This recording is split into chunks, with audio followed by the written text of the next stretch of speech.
Just wanted to make just a quick video for my friends. They're getting into some chickens or whatever. I love going over to people's little chicken farms or whatever they got going on, and there's always something to learn. And anyhow, my chickens bring me a little bit of peace or whatever to look after them. I always keep one of these totes, and then anytime I spill grain on the farm or have extra, I just throw it in here. And then I got a little bucket I screwed to a thing, and then I just take a half a scoop, and you can see I throw it in there just to supplement them.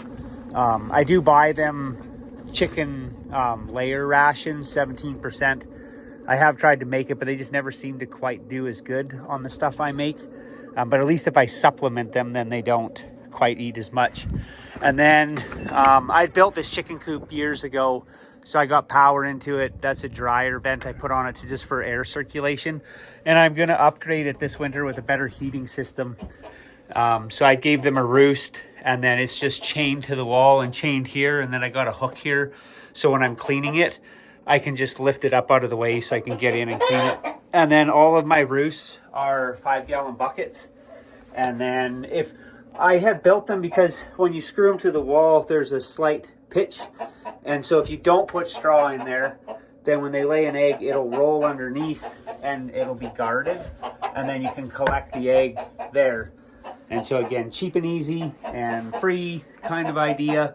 But then I did end up putting straw in them, and I find it better. I took some old drums, cut some holes in them, and I was trying to do that.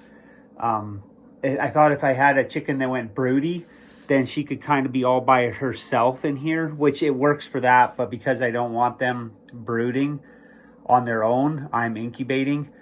I do later on in the summer, just let them do whatever they want. But right now I just need all the eggs. So I got that one kind of blocked off is why, because they've been laying a lot of eggs in there. So I'll just make them use their buckets for now.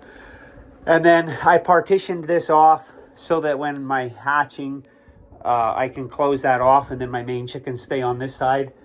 And again, I got power in here. I bought, I don't know where it went, a little timer so that I would plug the timer in here, and I'd leave my light off, and then this light would come on in the winter and give them their certain hours of light or whatever. And then these feeders are worth their weight in gold. So them are two of the smaller ones. They don't have anything in them right now, and you can't quite fit a full bag of food in there. As where this taller one, they're $100 and some, low $100 and some. They're worth their money. They won't spill near as much out of them. You'll save your money. I normally don't like heat lamps. This one, I've got a clevis on it so I can move it up and down. The only reason I run a heat lamp in here is for when the baby chicks come, and then I'll put a little, that's what that's for. And so I'll set this, it's a plastic drum I cut in half, and then I'll set this in here. And then if I need to lower that, then all the chicks will crowd in here and they'll get that direct heat. Otherwise, over there I have a hook in the ceiling too, just like this one, and I'll hang an oil bath heater from like a Home Hardware or Home Depot. And an oil bath heater is the thing to run.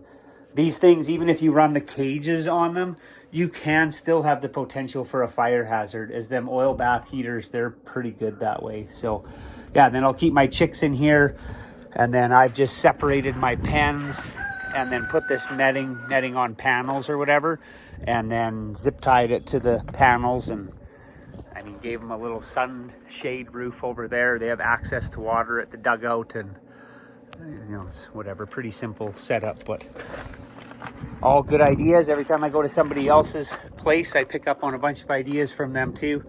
And this winter, I'm gonna block these windows off because they let in too much cold, and I need to get a better form of circulation in here.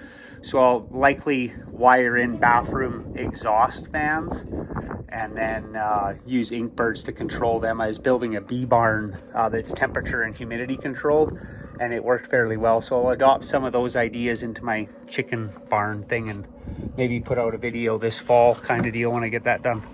All right, well, hopefully this will give somebody a few ideas and help them out in their chicken adventure. So enjoy.